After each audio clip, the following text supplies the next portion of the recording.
Nel nome del Padre, del Figlio e dello Spirito Santo. La pace sia con voi.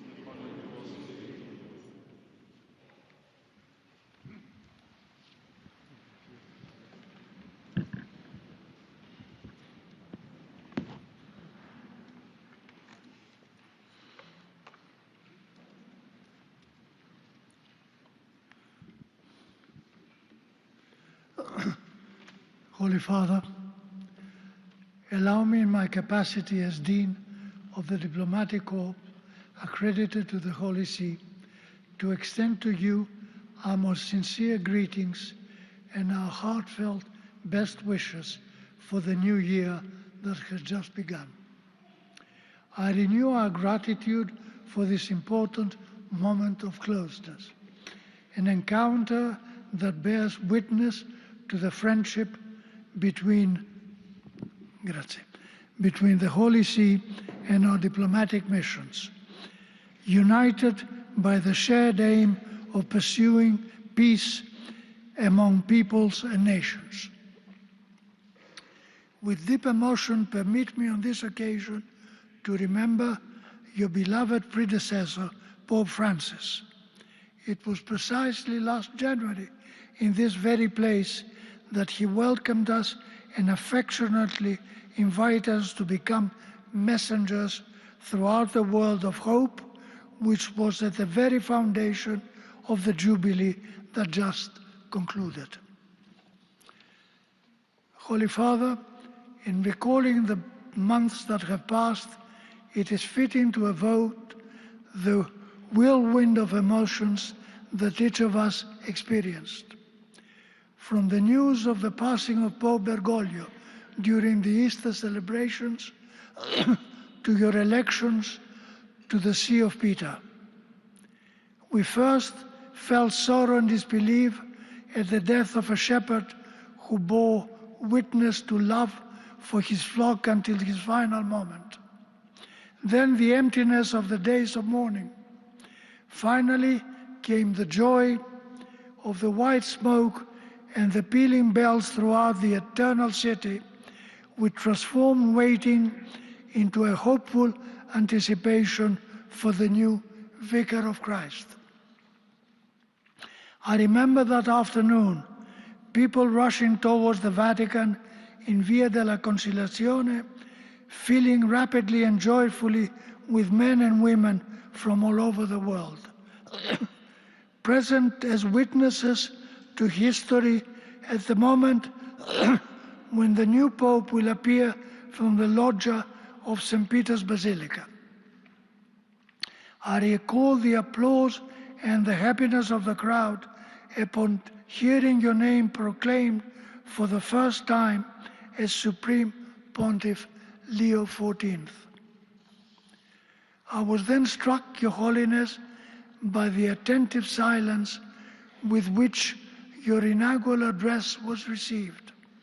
In this time of great uncertainty and fear, your words immediately warmed the millions of hearts, offering a message of calm to the anxieties of so many. Peace be with you. It is the peace of the risen Christ, a peace that is unarmed and disarming, humble and persevering. I thank you, Holy Father, for having shown us by these words, later taken up in your message for the World Day of Peace on January 1st, the path that every man and woman is called to walk. In them resounds the serene yet powerful hope of a reconciled world. Here lies the profound meaning of the diplomatic mission, to resolve conflicts through the strength of reason and constant determination to work for the common good. Permit me also, Your Holiness, to recall your first apostolic journey to Turkey and Lebanon, which was rich in moments already etched in the collective imagination.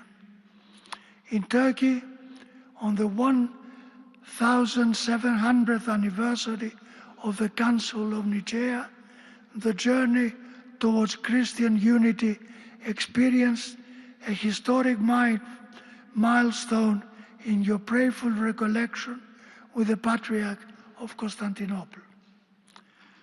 Your words spoken in his ancient Nicaea still resonate. Today, the whole of humanity afflicted by violence and conflict is crying out for reconciliation.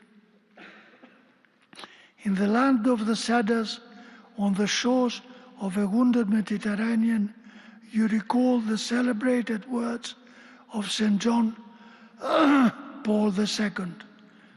Lebanon is more than a country, it is a message. And encouraged us to disarm our hearts so that peace and justice might prevail.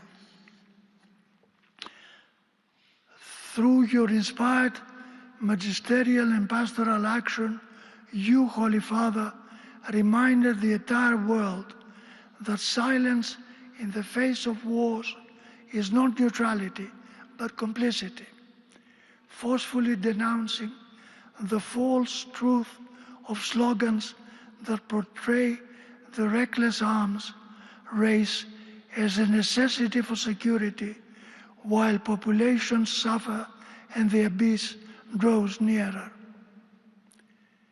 Holy Father, we cannot but turn our gaze to the Jubilee of 2025, concluded only a few days ago, which profoundly touched the hearts of countless people.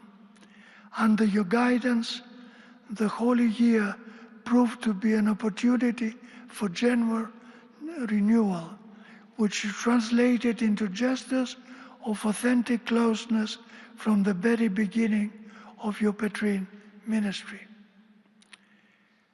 We recall with esteem your various interventions, such as last September on the occasion of the World Meeting of Human Fraternity, then recalling Pope Francis' encyclical Fratelli Tutti. You invited participants to identify local and international ways of developing new forms of social charity and to nurture the spirituality of fraternity through culture, working relationship, and diplomatic action. In this spirit, commitment was renewed, for example, to the humanitarian corridors for peace, vigorously supported in the months following your election, a model of welcome that you have indicated as a possible and dignified alternative to the culture of indifference. Thanks also to these initiatives of fraternity, the Holy Door ideally remains open through paths of assistance that have restored hope to many refugees, bearing witness that solidarity, when organized and sustained, constitutes the most solid foundation of diplomacy. Your Holiness, in the name you have chosen, there is a powerful reference to the challenges that Leo XIII once faced, different in content, yet similar in substance. In this new age of machines, today, digital and linked to artificial intelligence, the risk that calculation may overstep ethical boundaries is great. There is an urgent need to regulate technological development on a human scale.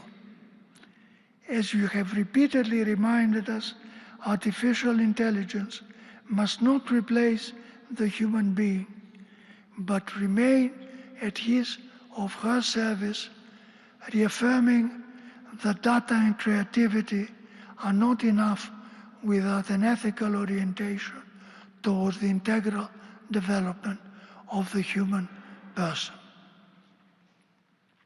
It is precisely with our gaze fixed on the centrality of human person that I wish to express the condolences and closeness of the diplomatic corps to the young lives lost and injured and their families affected by the tragic accident that occurred in Crans-Montana, Switzerland. We pray for them and for the Venezuelan people, recalling your words that the good of the beloved Venezuelan people must prevail over every other consideration. This must lead to the overcoming of violence and to the pursuit of paths and justice of peace. Holy Father, I conclude with the hope that your actions may bear for all humanity the same fruitfulness that the thought of your spiritual father, St. Augustine, bore for the Church. Just as he was able to unite the wisdom of his time with the Christian creed, may you help the world to find true peace, integrating the countless human experiences with a universal message of fraternity capable of speaking to the heart of every man and woman on the planet.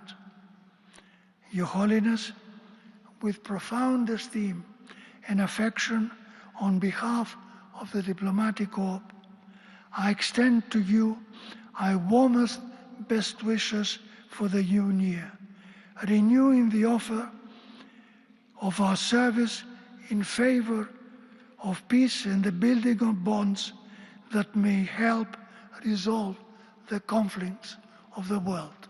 Thank you.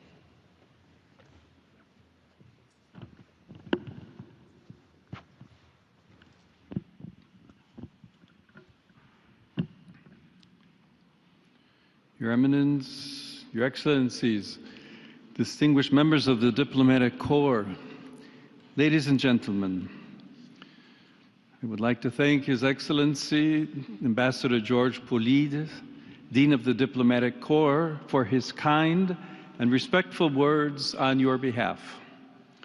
I welcome all of you to this meeting for the exchange of greetings at the beginning of the new year. This is a traditional occasion in the life of the Diplomatic Corps accredited to the Holy See, but it is a new experience for me since it was only several months ago that I was called to shepherd Christ's flock. I am pleased, therefore, to welcome you this morning, and I am grateful for your generous participation, which this year is enriched by the presence of the new resident heads of mission of Kazakhstan, Burundi, and Belarus. I thank the respective governmental authorities for their decision to open in Rome diplomatic representations to the Holy See. This is a tangible sign of good and fruitful bilateral relations. To each of you, dear ambassadors, I wish to extend my good wishes to your countries and to share a reflection on our times, which are so troubled by a growing number of tensions and conflicts. This past year saw many significant events, beginning with those directly affecting the life of the Church, which experienced a profound jubilee and saw the return to the Father's house of my venerable predecessor, Pope Francis. The whole world gathered around his coffin on the day of his funeral and sensed the loss of a father who had guided the people of God with immense pastoral charity. A few days ago, we closed the last holy door, that of St. Peter's Basilica, which Pope Francis himself had opened on Christmas night in 2024. During the Holy Year, millions of pilgrims flocked to Rome to make their Jubilee pilgrimage.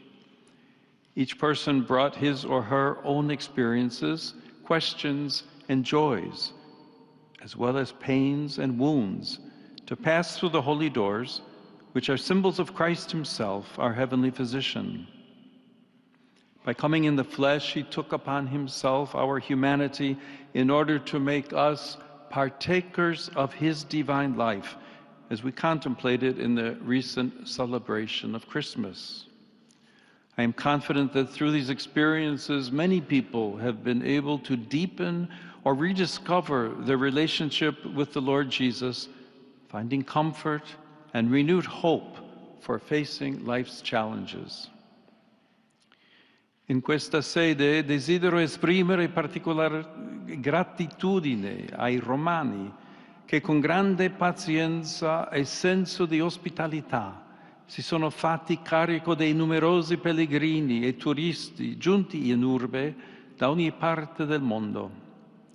Uno speciale apprezzamento desidero rivolgere al governo italiano, all'amministrazione capitolina e alle forze dell'ordine che si sono adoperate con zelo e precisione perché Roma fosse in grado di accogliere tutti i visitatori e gli eventi giubilari e quelli successivi alla morte di Papa Francesco potessero svolgersi in serenità e sicurezza.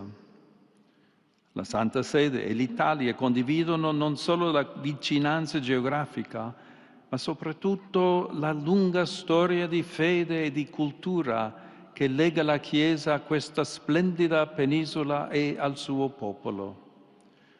Ne sono un segno anche le eccellenti relazioni bilaterali, suggellate quest'anno dall'entrata in vigore delle modifiche all'accordo sull'assistenza spirituale delle forze armate, che consentirà una maggiore efficacia nell'accompagnamento spirituale delle donne e degli uomini che prestano il loro servizio nelle forze armate in Italia e nelle numerose missioni all'estero, come pure la firma dell'accordo per un impianto agrivoltaico a Santa Maria di Galeria, che consentirà la fornitura di energia elettrica alla città del Vaticano tramite il ricorso a fonti rinnovabili, confermando così il comune impegno in favore del creato. Sono poi grato per le visite che mi hanno reso le alte cariche dello Stato all'inizio del mio pontificato e per la squisita ospitalità riservatami al Palazzo del Quirinale dal Signor Presidente della Repubblica, al quale desidero far giungere il mio cordiale e riconoscente saluto. During the past year, having accepted the invitation given to Pope Francis, I had the joy of visiting Turkey and Lebanon. I am grateful to the authorities of both countries for their welcome. In Iznik, Turkey, together with the Ecumenical Patriarch of Constantinople and representatives of other Christian denominations, I commemorated the 1700th anniversary of the First Ecumenical Council. This was an important opportunity for renewing our commitment to the journey towards the full, visible unity of all Christians. In Lebanon, I met a people who, despite their difficulties, are full of faith and enthusiasm.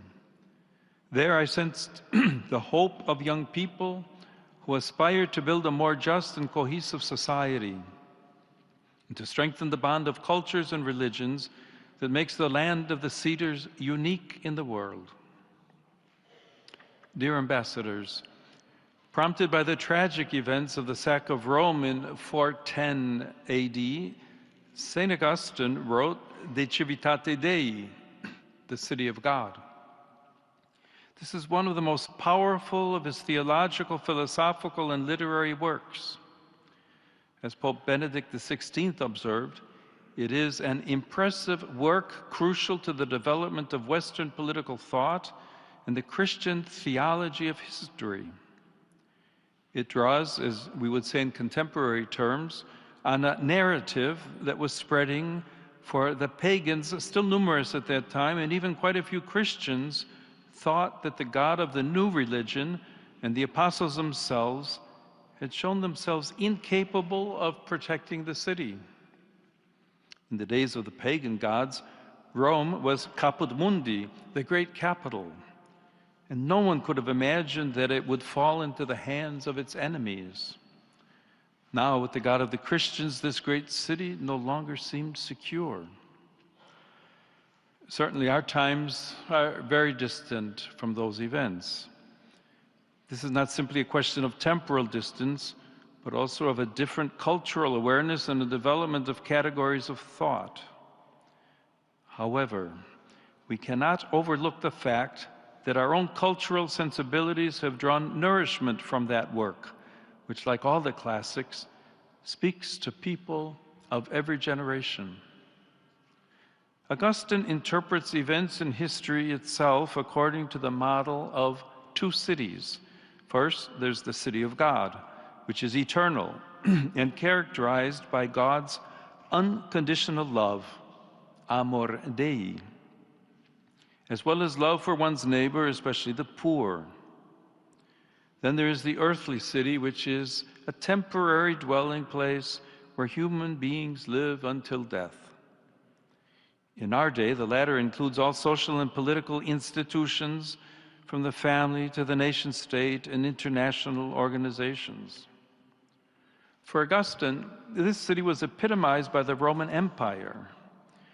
Indeed, the earthly city is centered on pride and self-love, amor sui, and the thirst for worldly power and glory that leads to destruction. However, this is not a reading of history that seeks to contrast eternity with the present, the church with the state, nor is it a dialectic about the role of religion within civil society. In Augustine's view, the two cities coexist until the end of time. Each has both an external and an internal dimension, for they are to be understood not only in light of the external manner in which they are constructed throughout history, but also through the lens of the internal attitudes of each human being towards the realities of life and historical events. In this perspective, each of us is a protagonist and thus responsible for history. Moreover, Augustine emphasizes that Christians are called by God to dwell in the earthly city with their hearts and minds turned towards the heavenly city, their true homeland. At the same time, Christians living in the earthly city are not strangers to the political world, and guided by the scriptures, seek to apply Christian ethics to civil government. The City of God does not propose a political program. Instead, it offers valuable reflections on fundamental issues concerning social and political life, such as the search for a more just and peaceful coexistence among peoples. Augustine also warns of the grave dangers to political life arising from false representations of history, excessive nationalism, and the distortion of the ideal of the political leader.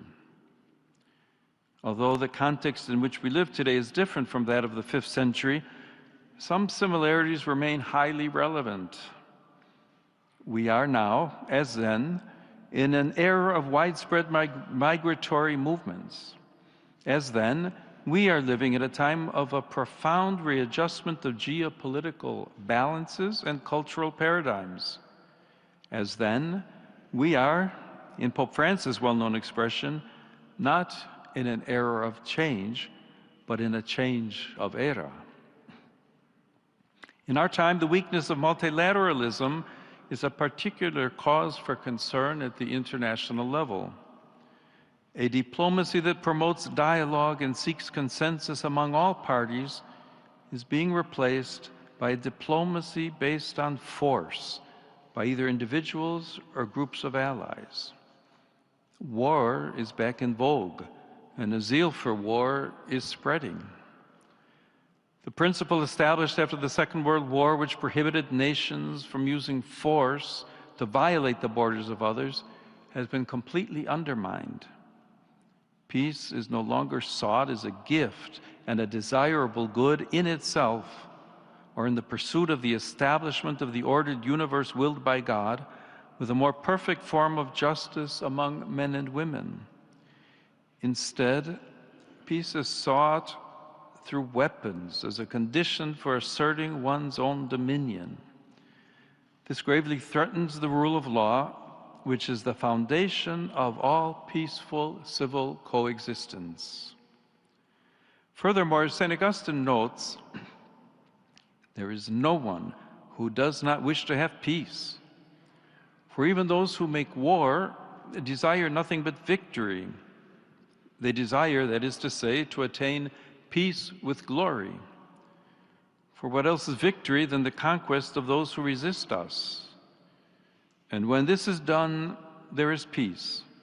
For even those who intentionally interrupt the peace in which they are living have no hatred of peace, but only wish it changed into a peace that suits them better.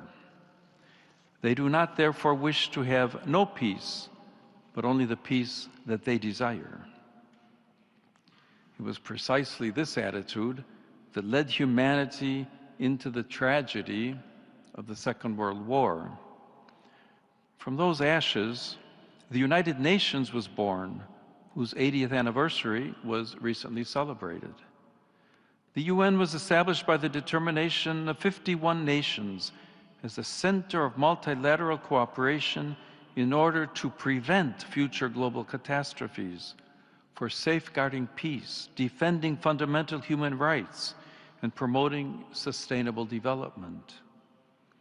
I'd like to draw particular attention to the importance of international humanitarian law. Compliance with this cannot depend on mere circumstances and military or strategic interests.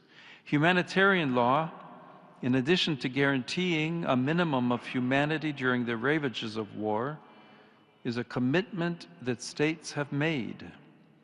Such law must always prevail over the ambitions of belligerents in order to mitigate the devastating effects of war, also with a view to reconstruction. We cannot ignore that the destruction of hospitals, energy infrastructure, homes, and places essential to daily life constitutes a serious violation of international humanitarian law. The Holy See firmly reiterates its condemnation of any form of involvement of civilians in military operations. It likewise hopes that the international community will remember that the protection of the principle of the inviolability of human dignity and the sanctity of life always counts for more than any mere national interest. With this in mind, the United Nations has mediated conflicts, promoted development, and helped states protect human rights and fundamental freedoms. In a world facing complex challenges such as geopolitical tensions, inequalities, and climate crises, the UN should play a key role in fostering dialogue and humanitarian support, helping to build a more just future. Efforts are therefore needed to ensure that the United Nations not only reflects the situation of today's world rather than that of the post-war period, but that it is also more focused and efficient in pursuing policies aimed at the unity of the human family instead of ideologies. The purpose of multilateralism, then, is to provide a place where people can meet and talk, modeled on the ancient Roman Forum or the medieval square. At the same time, in order to engage in dialogue, there needs to be agreement on the words and concepts that are used. Rediscovering the meaning of words is perhaps one of the primary challenges of our time. When words lose their connection to reality, and reality itself becomes debatable and ultimately incommunicable, we become like the two people to whom St. Augustine refers, who are forced to stay together without either of them knowing the other's language. He observes that, I quote, "Dumb animals, even those of different species, understand each other more easily than these two individuals. For even though they are both human beings, their common nature is no help to friendliness when they are prevented by diversity of language from conveying their sentiments to one another, so that a man would more readily converse with his dog than with a foreigner." End of quote. Today, the meaning of words is ever more fluid, and the concepts they represent are increasingly ambiguous. Language is no longer the preferred means by which human beings come to know and encounter one another.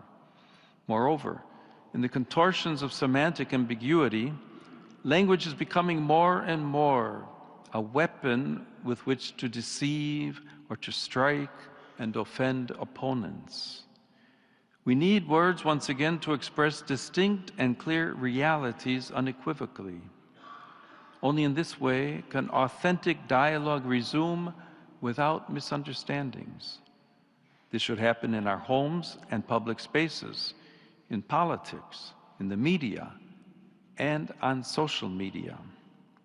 It should likewise occur in the context of international relations and multilateralism, so that the latter can regain the strength needed for undertaking its role of encounter and mediation. This is indeed necessary for preventing conflicts and for ensuring that no one is tempted to prevail over others with a mindset of force, whether verbal, physical, or military. We should also note the paradox that this weakening of language is often invoked in the name of freedom of expression itself.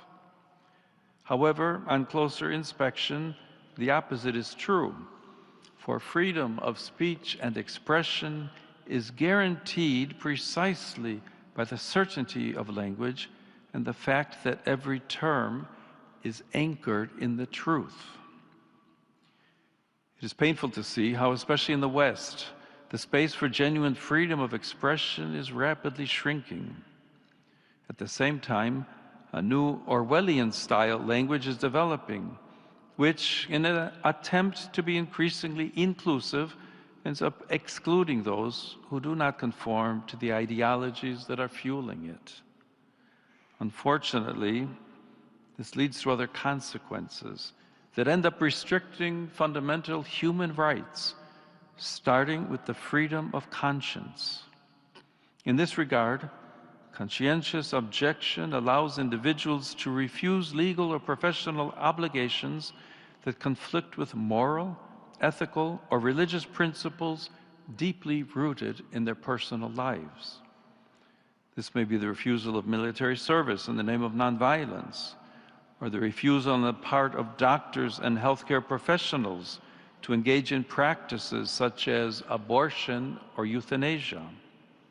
Conscientious objection is not rebellion, but an act of fidelity to oneself. At this moment in history, freedom of conscience seems increasingly to be questioned by states, even those that claim to be based on democracy and human rights. This freedom, however, establishes a balance between the collective interest and individual dignity. It also emphasizes that a truly free society does not impose uniformity, but protects the diversity of consciences, preventing authoritarian tendencies and promoting an ethical dialogue that enriches the social fabric. In a similar way, religious freedom risks being curtailed.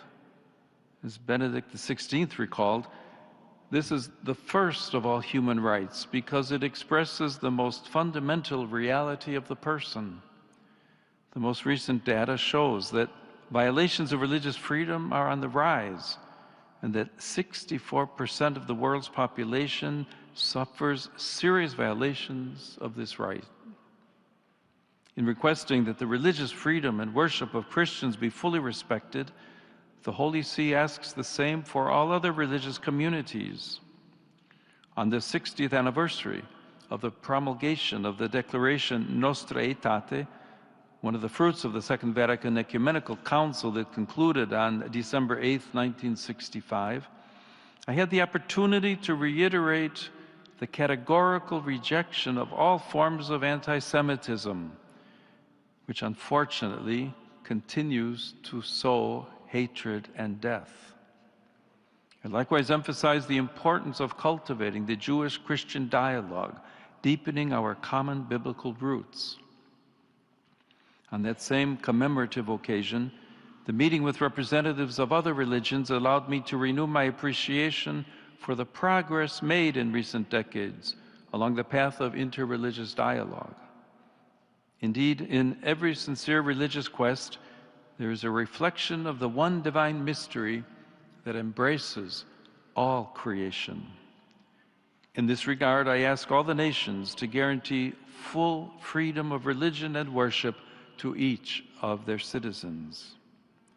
However, it cannot be overlooked that the persecution of Christians remains one of the most widespread human rights crises today, affecting over 380 million believers worldwide. They suffer high or extreme levels of discrimination, violence, and oppression because of their faith. This phenomenon impinges on approximately 1 in 7 Christians globally, and it worsened in 2025 due to ongoing conflicts, authoritarian regimes, and religious extremism. Sadly, all of this demonstrates that religious freedom is considered in many contexts more as a privilege or concession than a fundamental human right. Here I would especially call to mind the many victims of violence, including religiously motivated violence in Bangladesh, in the Sahel region, and in Nigeria, as well as those of the serious terrorist attack last June on the parish of St. Elias in Damascus. Nor do I forget the victims of jihadist violence in Cabo Delgado, Mozambique. At the same time, we must not forget a subtle form of religious discrimination against Christians, which is spreading even in countries where they are in the majority, such as in Europe or the Americas. There, they are sometimes restricted in their ability to proclaim the truths of the gospel for political or ideological reasons, especially when they defend the dignity of the weakest, the unborn, refugees and migrants, or promote the family. In its international relations and actions, the Holy See consistently takes a stand in defense of the inalienable dignity of every person. It cannot be overlooked, for example, that every migrant is a person and as such has inalienable rights that must be respected in every situation. Not all migrants move by choice, but many are forced to flee because of violence, persecution, conflict, and even the effects of climate change, as in various parts of Africa and Asia. In this year, which also marks the 75th anniversary of the International Organization for Migration, I renew the Holy See's hope that the actions taken by states against criminality and human trafficking will not become a pretext for undermining the dignity of migrants and refugees. The same considerations apply to prisoners who can never be reduced to the crimes they have committed. On this occasion, I wish to express my heartfelt gratitude to the governments that have responded positively to my venerable predecessor's appeal for gestures of clemency during the Jubilee year. It is my hope that the spirit of the Jubilee will permanently and structurally inspire the administration of justice, so that penalties are proportionate to the crimes committed. Dignified conditions are guaranteed for prisoners.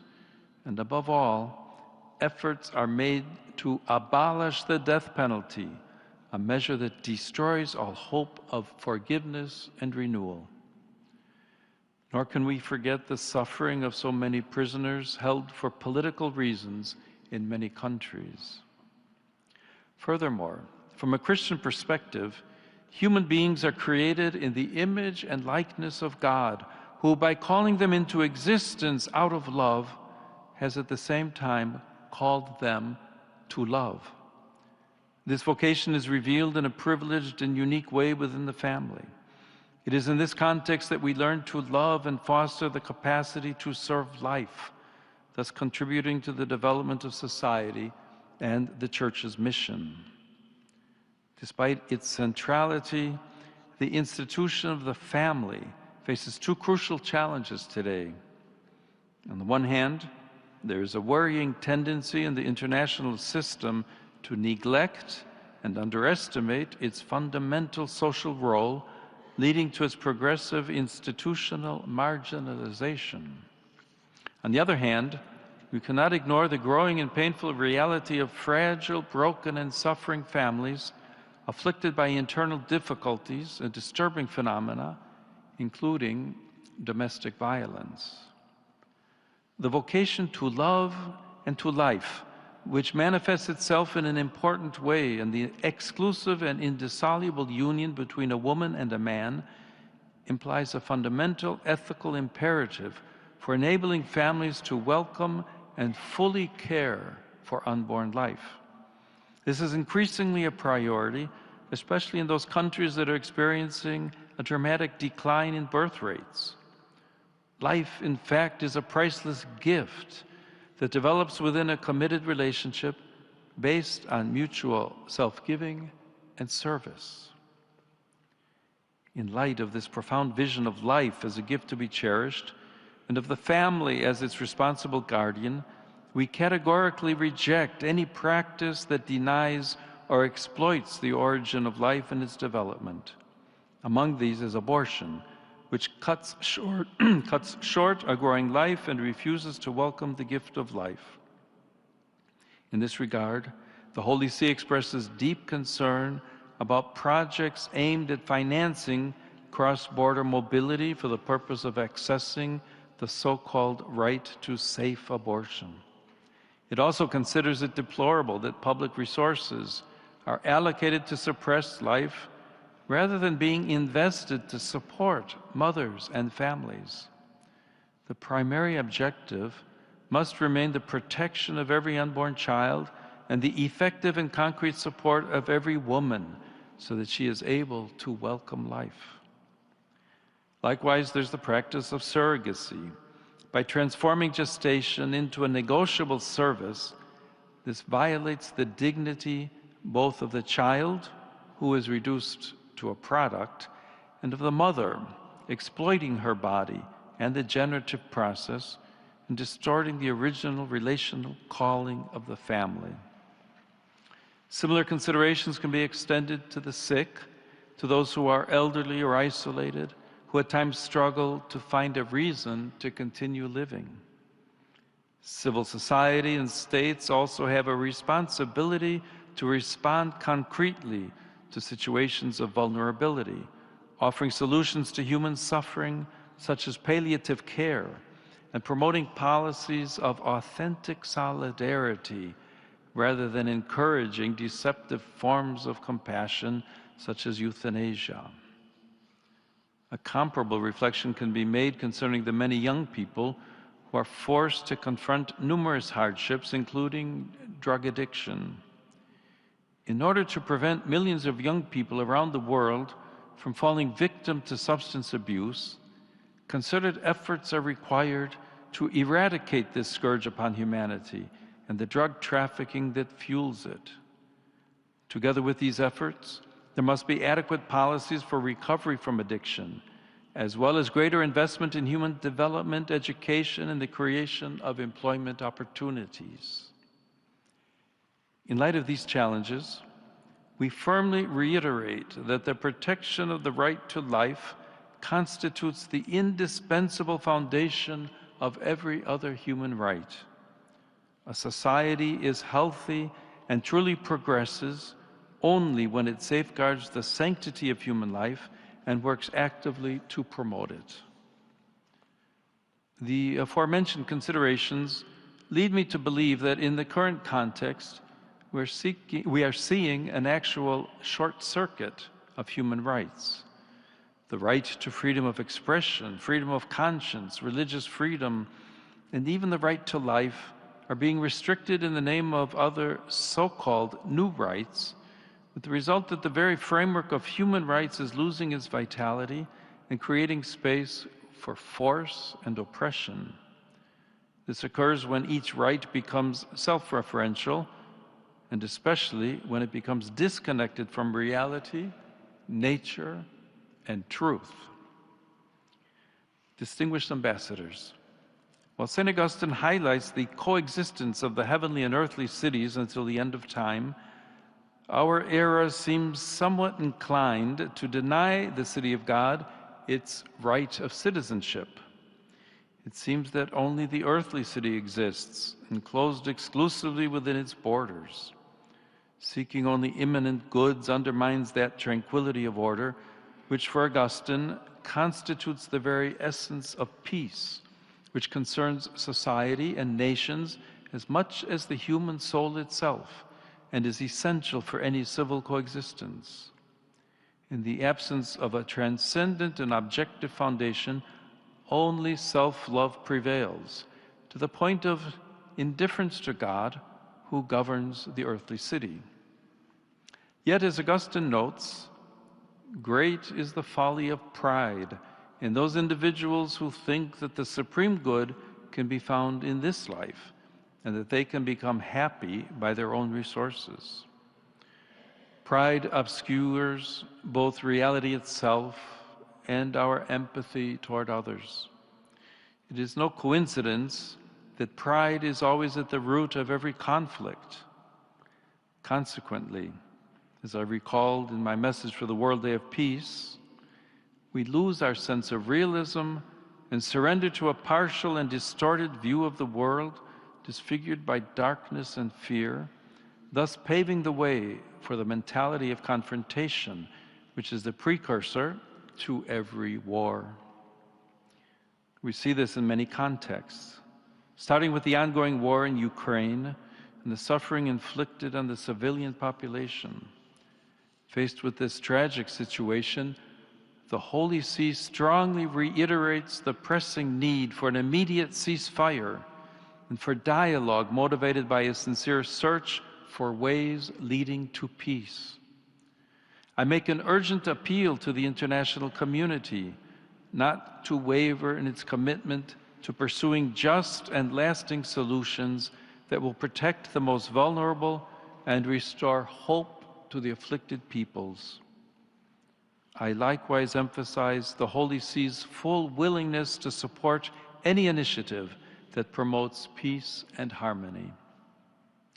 At the same time, we see this in the Holy Land, where, despite the truce announced in October, the civilian population continues to endure a serious humanitarian crisis, adding further suffering to that already experienced. The Holy See is especially attentive to any diplomatic initiative that seeks to guarantee to the Palestinians in the Gaza Strip a future of lasting peace and justice in their own land, as well as to the entire Palestinian people and the entire Israeli people. In particular, the two-state solution remains the institutional perspective for meeting the legitimate aspirations for both peoples. Yet sadly, there has been an increase in violence in the West Bank against the Palestinian civilian population, which has the right to live in peace in its own land. The escalating tensions in the Caribbean Sea and along the American Pacific coast are also a cause for serious concern. I wish to repeat my urgent appeal that peaceful political solutions to the current situation should be sought, keeping in mind the common good of the peoples and not the defense of partisan interests. This pertains in particular to Venezuela in light of recent developments. In this regard, I renew my appeal to respect the will of the Venezuelan people and to safeguard the human and civil rights of all, ensuring a future of stability and concord.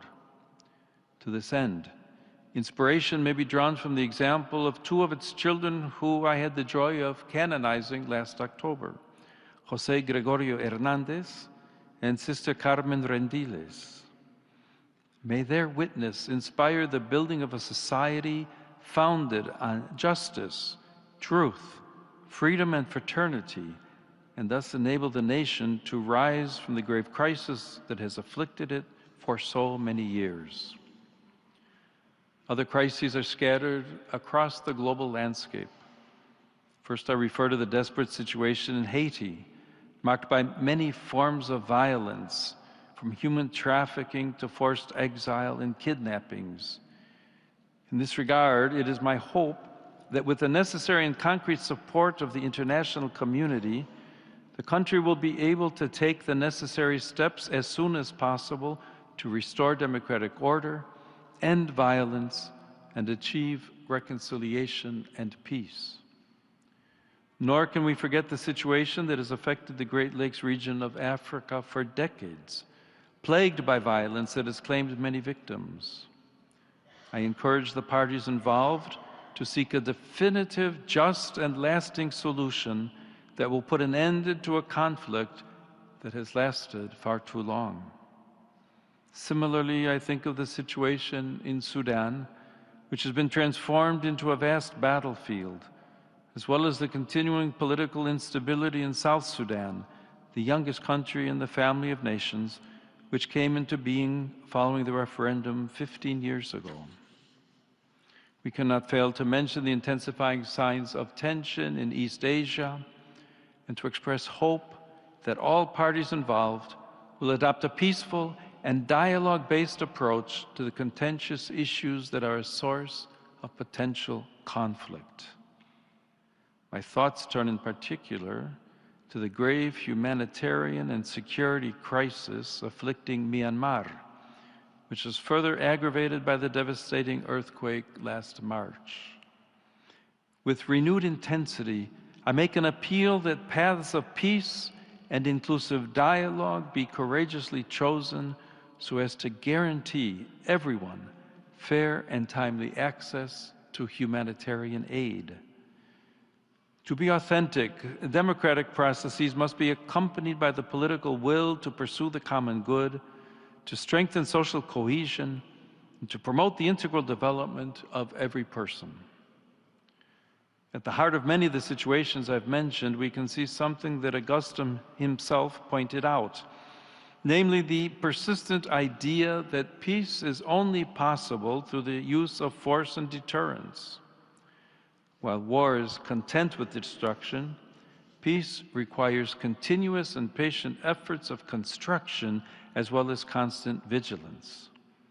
Such efforts are required of everyone, starting with the countries that possess nuclear arsenals. I think in particular of the important need to follow up on the New START Treaty, which expires in February. Indeed, there's a danger of returning to the race of producing ever more sophisticated new weapons, also by means of artificial intelligence. The latter is a tool that requires appropriate and ethical management, together with regulatory frameworks focused on the protection of freedom and human responsibility. Dear ambassadors, notwithstanding the tragic situation before our eyes, peace remains a difficult yet realistic good. As Augustine reminds us, peace is the aim of our good, because it is the very aim of the city of God, to which we aspire, even unconsciously, and of which we can enjoy a foretaste even in the earthly city. During our pilgrimage on this earth, peacemaking requires humility and courage. The humility to live truthfully and the courage to forgive. In the Christian life, we see these virtues reflected at Christmas, when truth, the eternal Word of God, becomes humble flesh. And at Easter, when the condemned righteous one forgives his persecutors and grants them his life as the risen one. Moreover, if we look more closely, there is no shortage of signs of courageous hope in our time, and we must constantly support them. I think, for example, of the Dayton Accords, which 30 years ago put an end to the blood-stained war in Bosnia and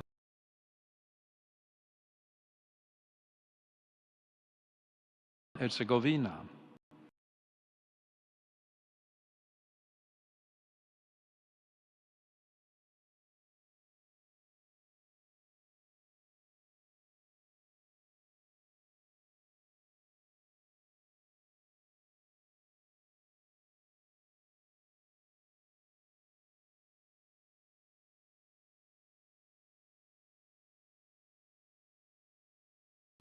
Despite difficulties and tension,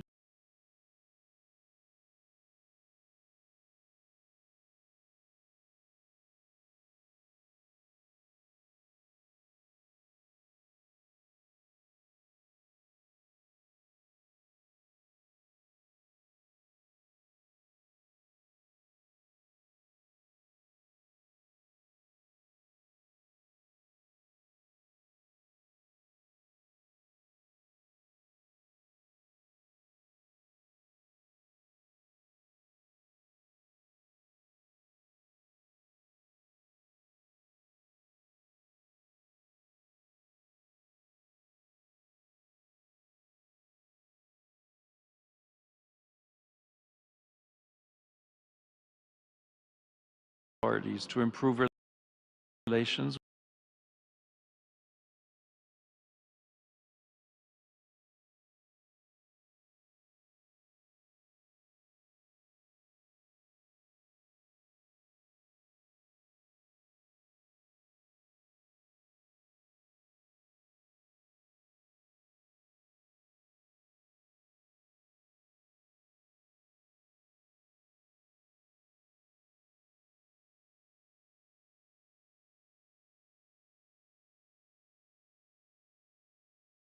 Courage to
segreteria de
Nel nome del Padre, del Figlio e dello Spirito Santo.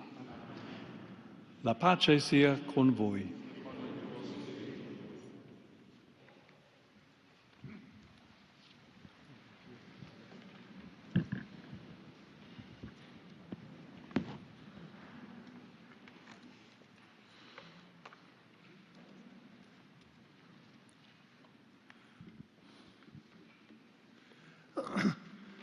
Holy Father, allow me in my capacity as Dean of the Diplomatic Corps accredited to the Holy See to extend to you our most sincere greetings and our heartfelt best wishes for the new year that has just begun. I renew our gratitude for this important moment of closeness, an encounter that bears witness to the friendship between the Holy See and our diplomatic missions, united by the shared aim of pursuing peace among peoples and nations. With deep emotion, permit me on this occasion to remember your beloved predecessor, Pope Francis. It was precisely last January in this very place that he welcomed us and affectionately invited us to become messengers throughout the world of hope, which was at the very foundation of the Jubilee that just concluded. Holy Father, in recalling the months that have passed, it is fitting to evoke the whirlwind of emotions that each of us experienced. From the news of the passing of Pope Bergoglio during the Easter celebrations to your elections to the See of Peter. We first felt sorrow and disbelief at the death of a shepherd who bore witness to love for his flock until his final moment. Then the emptiness of the days of mourning. Finally came the joy of the white smoke and the pealing bells throughout the eternal city, which transformed waiting into a hopeful anticipation for the new Vicar of Christ. I remember that afternoon, people rushing towards the Vatican in Via della Conciliazione, filling rapidly and joyfully with men and women from all over the world. Present as witnesses